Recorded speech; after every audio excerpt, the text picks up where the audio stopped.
Daniel, a grieving artist, is tormented by the sudden death of his girlfriend, Maya. After months of isolation, he decides to visit her abandoned apartment one last time. While sorting through memories, he discovers handwritten letters addressed to him, dated after her death.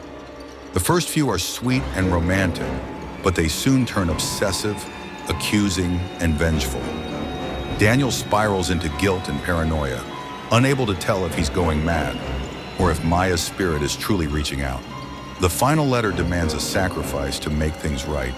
They say grief fades with time, but for Daniel, time had frozen the day Maya died.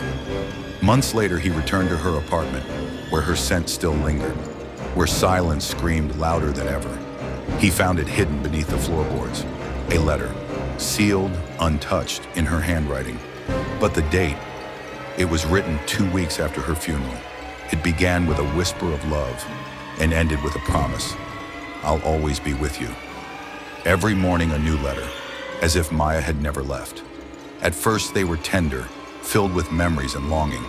But then they changed. They began to ask questions, accusing questions, as if she remembered everything, even the fight. He remembered the night, the thunder, the wine, the words that should have stayed unspoken. She left in tears and never came back. But the way the letters described it, it felt like she was still reliving that night, over and over. Do you still love me, Daniel? Even like this? The words were hers, but something had shifted. The loops in her handwriting now trembled. The letters no longer spoke of love.